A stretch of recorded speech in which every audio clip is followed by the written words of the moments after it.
बेटा जी, किस्मत की हवा कभी नरम कभी गरम, कभी नरम गरम नरम गरम।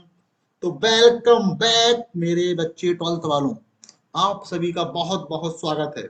और आज अपन लोग कुछ ऐसा पढ़ेंगे, थोड़ा सा इसमें मैथमेटिक्स रहेगी, थोड़ा सा इसमें डेरिवेशन रहेगा, कैलकुलेशंस रहेगा। तो घबराना नहीं है, हम आपके साथ हैं। अगर आपकी नैया डूबेगी तो हम उसको बचा लेंगे, ठीक है। और अगर ज्यादा ही डूब जाएगी तो फिर आपके साथ साथ क्या होगा, हमारी भी डूब जाएगी, क्योंकि हम आपको समझा रहे हैं और आपको समझ में नहीं आएगा। तो इससे हमारा भी क्या है, हमारी भी पढ़ाने की सार्थकता यहाँ पे खत्म हो जाएगी बेटा। तो प्रयास हमारा ये रहेगा कि आपको समझ में आए। आपका प्रयास ये होना चाहिए कि आप लोग समझने का प्रयास करें। जब दोनों तरफ से क्या होगा, चीजें होंगी तो सही हो जाएगा। तो इसमें क्या पढ़ने वाले हैं, आप लोग पढ़ने वाले हैं द्विध्रुवों के बारे में। और आज पढ़ेंगे द्विध्रुव के कारण विद्युत क्षेत्र। तो द्विध्रुव के कारण विद्युत क्षेत्र क्या होता है, टू कंडीशंस होती है, बात को समझना। जैसे जैसे मान लो ये अपना द्विध्रुव है, ठीक है, रुको समझना कहानी को। ये क्या है अपना, एक द्विध्रुव है कि ये है अपना प्लस क्यू, ये क्या है अपना प्लस क्यू, और ये है अपना माइनस क्यू, क्या है अपना माइनस क्यू। अब टू कंडीशंस में आप लोग निकाल सकते हैं क्या, विद्युत क्षेत्र की तीव्रता। इसमें एक कंडीशन हो सकती है कि आप अक्षीय स्थिति में निकालें, जो कि ये रहेगा अक्षीय, ठीक है। ये सारी कंडीशंस क्या होंगी, अक्षीय होंगी। या आप क्या करें, निरक्षीय में निकालें। मान लो ये सेंटर है तो ये हो जाएगा निरक्ष। अगर कोई बिंदु आपका निरक्ष में उपस्थित है तो उसमें विद्युत क्षेत्र की तीव्रता निकालनी है। अगर कोई क्या है, आपका बिंदु कहाँ है, अक्ष में है, तो उस अक्ष के बिंदु पर विद्युत क्षेत्र की तीव्रता क्या होगी, इसका फॉर्मूला निकालना है। दूरियों को हमेशा काउंट कहां से किया जाएगा, केंद्र से किया जाएगा। ये सेंटर है, सेंटर से मान लो आर दूरी पे हम लोग कहानी को रचेंगे कि मान लो आर दूरी पे कहानी क्या है, इस सेंटर से मान लो आर दूरी पे कहानी क्या है। इस चीज को अपन लोग क्या करेंगे, समझेंगे। तो चलो देखते हैं, शुरू करते हैं। सबसे पहली कहानी अक्षीय स्थिति में, किसमें करते हैं, अक्ष पर कोई स्थित अगर बिंदु है। चलो देखते हैं। अगर ये आपका क्या है, द्विध्रुव है, ये आपका क्या है, द्विध्रुव है, रुको एक सेकंड, ये आपका द्विध्रुव है, और ये है प्लस क्यू, ये क्या है प्लस क्यू, ये है प्लस क्यू, और ये है आपका माइनस क्यू, क्या है माइनस क्यू। और यहाँ पे कोई बिंदु अक्ष में स्थित है, अक्ष में स्थित है कोई, मान लो ए बिंदु उपस्थित है, क्या है ये बिंदु। तो क्या करनी है कहानी, माइनस क्यू के द्वारा इस बिंदु ए पर विद्युत क्षेत्र की तीव्रता, प्लस क्यू के द्वारा इस बिंदु ए पर विद्युत क्षेत्र की तीव्रता, और दोनों का सदिश योग कर देंगे, यानी दोनों को जोड़ देंगे। तो देखो देखते हैं। अब दूरी पता है कि ये दूरी अपनी एल होती है, क्या होती है, ये दूरी अपनी एल है, कितनी है एल है। और ये दूरी भी कितनी है अपनी एल है। और ये दूरी कितनी है, ये दूरी है अपनी ये दूरी है अपनी आर। केंद्र से दूरी कितनी है, आर दूरी है बेटा, कितनी है आर दूरी। तो देखते हैं माइनस क्यू से कितनी दूरी होगी, माइनस क्यू से दूरी होगी, माइनस क्यू से दूरी कितनी होगी ये देखनी है। और ये देखेंगे प्लस क्यू से दूरी कितनी होगी, प्लस क्यू से दूरी कितनी होगी, ठीक है। ये देखते हैं, ये है अपना प्लस क्यू, इस प्लस क्यू से ये दूरी कितनी होगी, ये देखेंगे। देखो देखते हैं, देखना ये दूरी कितनी है, ये दूरी अपनी आर है। और ये दूरी एल घट जाएगी तो कितनी हो जाएगी ये दूरी, ये हो जाएगी आर माइनस एल।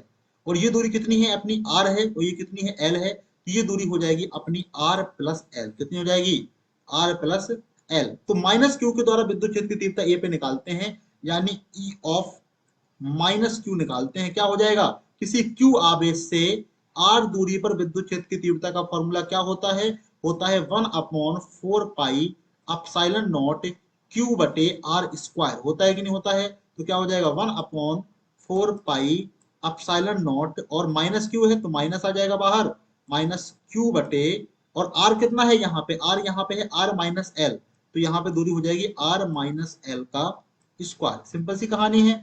और ई प्लस क्यू बराबर क्या हो जाएगा, ई प्लस क्यू बराबर हो जाएगा 1/4 पाई अपसाइलन नॉट क्यू बटे आर प्लस एल का स्क्वायर। क्यों, क्योंकि प्लस क्यू से ये दूरी कितनी है, एक के बीच की दूरी है आर प्लस एल, और दोनों को सिंपली जोड़ देना है बेटा, क्या कर देना है, जोड़ देना है। तो चलो देखो देखते हैं, जोड़ देते हैं। और क्या हो जाएगा, रुको यहाँ पे क्या है, एक अपन को अलग से स्लाइड लेनी पड़ेगी और स्लाइड में करते हैं ब्लू पेन का यूज करते हैं, ठीक है। अब देखो ई माइनस क्यू कितना आ गया, ई माइनस क्यू आपका आ गया 1/4 पाई अपसाइलन नॉट क्यू बटे आर माइनस एल का स्क्वायर, लेकिन ये किसमें है, माइनस में है बेटा। और ई प्लस क्यू कितना आ गया, ई प्लस क्यू अपना आ गया 1/4 पाई अपसाइलन नॉट क्यू बटे आर प्लस एल का स्क्वायर। आ गया कि नहीं आ गया। अब जोड़ते हैं दोनों को तो क्या हो जाएगा, ई टोटल कितना हो जाएगा, ई टोटल बराबर हो जाएगा E minus Q plus E plus Q, कितना हो जाएगा, ई प्लस क्यू। देखो दोनों जुड़ेगा तो 1/4 पाई अपसाइलन नॉट, दोनों में कॉमन है, ये क्या है, माइनस है, तो आ जाएगा माइनस, और देखो यहाँ पे क्यू भी कॉमन है तो क्यू भी आ गया, माइनस 1/r-एल का स्क्वायर, और यहाँ पे क्या हो जाएगा, प्लस 1/r+एल का क्या हो जाएगा, स्क्वायर, और bracket close, Q/4 pi epsilon not. थोड़ा रुको एक सेकेंड,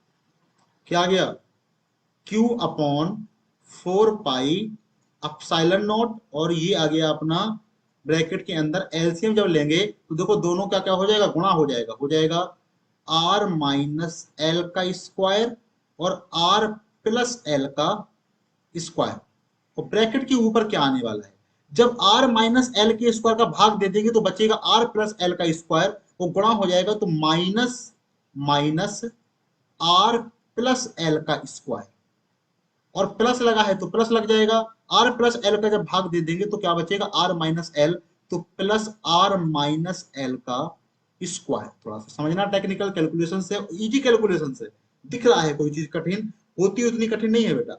और ई टोटल बराबर, देखो यहाँ कितना आ जाएगा, यहाँ पे कैलकुलेशन करेंगे a प्लस बी का होल स्क्वायर, तो Q/4 पाई अपसाइलन नॉट तो बचा ही है, क्या हो जाएगा, a प्लस बी का होल स्क्वायर, तो माइनस है ब्रैकेट में तो सब कुछ माइनस में हो जाएगा, तो a स्क्वायर यानी minus R square minus L square minus 2rl, क्यों, क्योंकि a square plus B square plus 2a भी होता है, तो a क्या है, r है, l क्या है, r है, लेकिन ब्रैकेट के बाहर ही माइनस लगा है तो सारी प्लस वाली चीजें क्या हो जानी है, माइनस में हो जाएंगी। अब यहाँ पे a माइनस बी का होल स्क्वायर तो क्या है, प्लस में ही है, तो ए स्क्वायर यानी आर स्क्वायर प्लस क्या हो जाएगा, एल स्क्वायर और माइनस 2rl, और ब्रैकेट क्लोज, बटे, देखो बटे का कैलकुलेशन देखते हैं, ऊपर क्या है, हमारी घात सेम है, नीचे ये डिफरेंट है, तो घातों का गुणनफल हो जाएगा, होल पावर 2 हो जाएगी, यानी कितना हो जाएगा, r-एल और ब्रैकेट में r+एल और इसका होल स्क्वायर, क्या हो जाएगा, होल स्क्वायर। देखो ये माइनस आर स्क्वायर और ये प्लस आर स्क्वायर घट गया, L square minus L square घट गया, माइनस 2rl और माइनस 2rl क्या हो गया, माइनस और माइनस प्लस हो जाएगा, लेकिन माइनस में ही रहेगा, माइनस 4rl। तो ई टोटल कितना आ गया, यहाँ से ई टोटल आ गया बेटा, क्यू तो बाहर है, माइनस माइनस 2 × 2, देखो 4 आ गया ना, -2 और -2 क्या होगा 4, तो 2 × 2, और क्या कर लेंगे यहाँ पे, r तो है ही, 2 × 2 r r और l और q, ठीक है, इतना लिख लेते हैं, और r को अगर बाहर करना है बाहर भी कर सकते हैं, बटे में क्या बचा है 4 पाई अपसाइलन नॉट, और इनटू ये देखो यहाँ क्या हो जाएगा, एक ब्रैकेट में है a माइनस बी, एक ब्रैकेट में है a प्लस बी, समझते चलना, तो एक ब्रैकेट में a माइनस बी, एक ब्रैकेट में a प्लस बी, तो हो जाता है a square minus B square, तो बटे में नीचे क्या बचा है, R square minus L square का होल स्क्वायर, समझते चलना कहानी।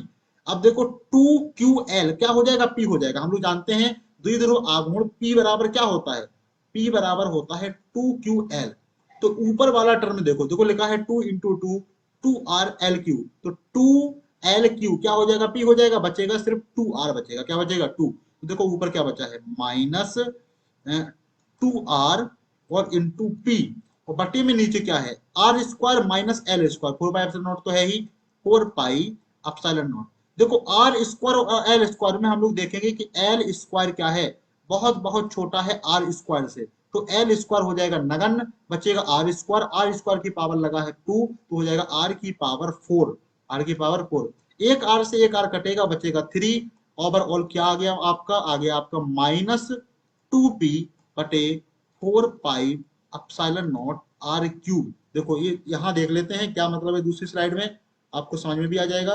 1/4 को के बोलते हैं, तो ये आ गया के टी और माइनस में बटे आ गया आर क्यूब, क्या आ गया आर क्यूब। आप कहोगे माइनस चिन्ह क्या है, माइनस नहीं भी रहेगा तो भी कोई दिक्कत नहीं। देखो ये जो द्विध्रुव से इधर बिंदु लिया गया था, द्विध्रुव से इधर की तरफ जो बिंदु लिया गया था, इधर की तरफ, इधर की तरफ जो बिंदु लिया गया था, इधर की तरफ, अगर इधर ना लेकर के इधर बिंदु ले लेते तो वो प्लस में आ जाता। तो माइनस चिन्ह सिर्फ ये दिखा रहा है कि नेगेटिव की तरफ बिंदु लिया गया है, और प्लस चिन्ह ये दिखाएगा कि प्लस वाले आवेश की तरफ ध्रुव में क्या लगाया गया है, बिंदु। बस फॉर्मूला याद रखेंगे, केपी बटे आर क्यू। अब देखते हैं कहानी द्विध्रुव आघूर्ण की निरक्षीय स्थिति में, इसको देखते हैं निरक्षीय स्थिति में। तो देखो निरक्ष क्या हो जाएगा, देखो ये है अपना अपना ऐसे नहीं, ऐसे। पहले बात को समझना पड़ेगा, ठीक है, बहुत ही ज्यादा गंभीर बात है नहीं, बस थोड़ा सा समझेंगे तो अपन का हो जाएगा काम। और ये बिंदु है अपना निरक्ष, क्या है बेटा, निरक्ष, समझते चलना। ये है मान लो प्लस क्यू, ये क्या है, ये क्या है प्लस क्यू, प्लस क्यू, और ये है माइनस क्यू, ये क्या है माइनस क्यू। ये दूरी एल है, भाई दुनिया बच्चा बच्चा जान रहा है कि दूरी एल है, क्योंकि ये सेंटर है द्विध्रुव का। ये दूरी भी क्या है, एल है। मान लो ये दूरी आर है, और कोई ये बिंदु है यहाँ पे जिसके ऊपर आप विद्युत क्षेत्र की तीव्रता निकाल रहे हैं। तो समझते चलना कहानी कि ये दूरी कितनी हो जाएगी, ये दूरी कितनी हो जाएगी, ये दूरी हो जाएगी, ये दूरी, क्योंकि देखो ये क्या समकोण त्रिभुज बन गया, ये हमारा क्या हो गया, लंब हो गया, ये आधार हो गया, तो ये दूरी क्या हो जाएगी, अंडर रूट, ये दूरी हो जाएगी अपनी under root R square plus L square, ठीक है, क्योंकि यही वाली क्यू से लेकर के इस बिंदु ए के बीच की दूरी की बात कर रहे हैं। लेकिन प्लस क्यू क्या करेगा, देखो इस बिंदु पे क्यू नोट को रख के देखो, ये क्यू नोट को दूर की तरफ धक्का देगा, तो ये हो जाएगा अपना ई प्लस क्यू, ठीक है। परिमाण सेम ही रहने वाला है, क्यों, क्योंकि डायरेक्शन देखना ध्यान से, ध्यान से देखना। इस वाली कहानी में देखना, इस वाली कहानी में माइनस वाले में ये दूरी भी कितनी होगी, ये वाली दूरी भी होगी अपन की under root R square plus L square, होगी कि नहीं होगी बेटा, क्योंकि ये वाला एल है और ये वाला क्या है, आर है। इतनी कहानी अपन लोग जानते हैं। लेकिन यहाँ पे ई की डायरेक्शन क्या होगी, यहाँ पे ई की डायरेक्शन अगर क्यू नोट को रखोगे तो माइनस क्यू क्यू नोट को क्या करेगा, अपनी ओर आकर्षित करेगा। तो यहाँ पे ई की डायरेक्शन अपनी हो जा रही है ए वाली, ई की डायरेक्शन। अब इस ई और ई के घटक करते हैं। अगर ये कोण क्या है, थीटा है, तो ये कोण भी क्या होगा अपना, थीटा होगा। इस पॉइंट पे देखते हैं कि ई के साथ कहानी क्या है, ध्यान से देखो। इस विजुअल्स को, इस कॉर्नर ए वाले कॉर्नर को यहाँ पे विजुअल्स बनाते हैं। तो कुछ इस तरह की कहानी है, इंटरफेरेंस हो रही है, कुछ इस तरह की कहानी अपन को यहाँ पे देखने को मिल रही है कि इधर की तरफ है ई, इधर की तरफ है ई, इधर की तरफ है एक ई, और एक इधर की तरफ है ई, ठीक है। और ये क्या है, ये क्या है अपना बेस है। अगर ये थीटा है तो ये क्या है समांतर, तो ये वाला भी कोण कितना हो जाएगा, थीटा हो जाएगा, और ये वाला कोण भी कितना हो जाएगा, थीटा हो जाएगा, क्या हो जाएगा, थीटा। चलो देखो, ठीक है, समझते हैं। अब अगर इस ई की बात करें, इस वाले ई के घटक की बात करें, तो देखो इसके दो घटक होंगे बेटा, एक घटक होगा इधर और एक घटक होगा इधर, होगा कि नहीं होगा। और जिस घटक से थीटा सटा हुआ होता है वो होता है हमारा क्या होता है, cos थीटा, और जिससे घटक नहीं सटा होता है वो होता है sin थीटा, क्या होता है, sin थीटा। तो इस ई वाले घटक का एक इधर हो गया ई cos थीटा, क्या हो गया, ई cos थीटा, और ऊपर की तरफ हो गया ई sin थीटा, क्या हो गया, ई sin थीटा। और इस वाले ई के घटक की बात कर लेते हैं। इस वाले ई के घटक कहाँ कहाँ हो जाएंगे, इस वाले ई के घटक हो जाएंगे, एक घटक हो जाएगा इधर और एक घटक हो जाएगा इधर, एक घटक हो जाएगा इधर और एक दूसरा घटक हो जाएगा, एक घटक हो जाएगा इधर, ठीक है। अब जो वाला थीटा सटा है वो किधर सटा है, देखो इस ई वेक्टर के लिए थीटा इधर सटा है, तो ये वाला घटक हो जाएगा अपना ई कॉस थीटा, क्या हो जाएगा ई कॉस थीटा, और ये वाला हो जाएगा ई साइन थीटा, क्या हो जाएगा ई साइन थीटा। देखो ऊपर की तरफ ई साइन थीटा है, नीचे की तरफ भी ई साइन थीटा है, दोनों एक दूसरे से क्या हो जाएंगे, निरस्त हो जाएंगे। इधर की तरफ क्या है E cos theta, E cos theta, तो टोटल इस बिंदु पे जो ई आने वाला है वो ई कितना आने वाला है, ई आने वाला है 2e cos theta, 2e cos theta. और एक बात और, अगर आपको घटक समझ में नहीं आया है तो आप हमारा वेक्टर वाला वीडियो जाकर के देख सकते हैं। कहां मिलेगा वेक्टर वाला वीडियो, जाएंगे प्लेलिस्ट में, बनी है HC वर्मा सीरीज, उसमें सदिश हमने पढ़ाया है, सदिश पूरा देख लेंगे तो आपको सारा कॉन्सेप्ट क्लियर हो जाएगा, ठीक है। तो 2e cos थीटा आ गया, क्या आ गया बेटा 2e cos थीटा, 11th में इसलिए तो आपको मैथमेटिक्स पढ़ाई जाती है।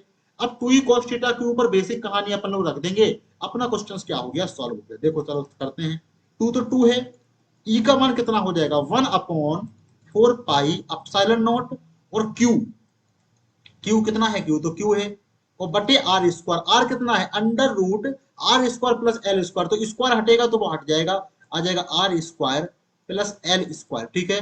वो इनटू में लिखा है कॉस थीटा, तो कॉस थीटा यहाँ पे देख लेते हैं कहानी को, चलो पीछे देखते हैं, लेकिन यहाँ ये देख लो कॉस थीटा क्या है, ये है थीटा, तो कॉस थीटा यहाँ से क्या निकल के आएगा, कॉस थीटा क्या होता है लाल बटे कटा से एल ए आधार, और बटे कर्ण, आधार क्या है एल है, और कर्ण क्या है under root R square plus L square, बस इस चीज को देख लो। तो अगली स्लाइड पे क्या होगी कहानी, अगली स्लाइड पे देखो क्या आ गया, ई बराबर क्या था अपना 2e cos थीटा, और 2 तो 2 था, ई का मान कितना था 1/4 पाई एप्सिलॉन नॉट क्यू बटे under root R square plus L square, क्या था आर की वैल्यू थी तो स्क्वायर हुआ था, तो आ गया था R square plus L square into cos theta का मान क्या होता है आधार बटे कर्ण एल ए, आधार क्या था वहां पे एल, और कर्ण क्या था under root R square plus L square, समझते चलना बेटा कहानी को।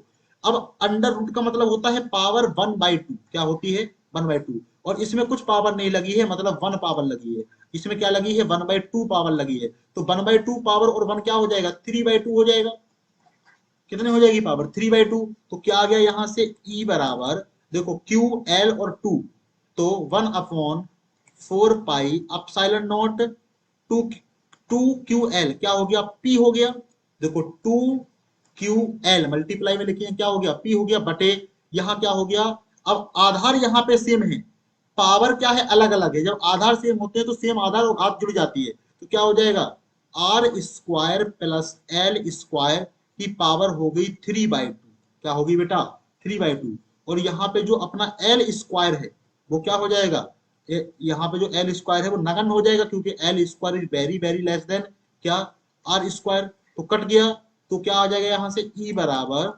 1/4 क्या होता है के होता है, तो के पी बटे आर स्क्वायर की पावर 3/2, आर स्क्वायर की पावर क्या हो जाएगा 3/2 गुणा हो गया 2 से 2 क्या हो गया कट गया, आर क्यू आ गया, के पी बटे आर क्यूब, देखो कितना अच्छा आंसर आ गया। बस दो डिफरेंस, एक छोटा सा डिफरेंस है, देखना क्या है डिफरेंस। देखो जो हमारा अक्ष वाली कहानी आई थी, द्विध्रुव से अक्ष में क्या आया था विद्युत क्षेत्र की तीव्रता ई बराबर आया था, क्या आया था 2 KP बटे आर क्यूब, देखो माइनस प्लस का कोई मतलब नहीं था, हमने तुमको बताया था, और ई बराबर निरक्ष में क्या आ गया केपी बटे आर क्यूब, केपी बटे आर क्यूब, सिर्फ इतना सा डिफरेंस है, और के की वैल्यू तो जानते ही हो, के बराबर क्या होता है 1/4 पाई एप्सिलॉन नॉट, तो इतनी सिंपल सी क्या थी आपकी कहानी थी। किसी को अगर समझ में नहीं आया है तो वो दोबारा जाकर के कर लेगा, देख लेगा, किसी को घटक वटक में प्रॉब्लम है वेक्टर का जाके वीडियो देख लोगे तो ठीक है। चलो आज के लिए इतना ही, मिलते हैं अगले लेक्चर में, तब तक के लिए okay bye, thank you, bye bye, take care.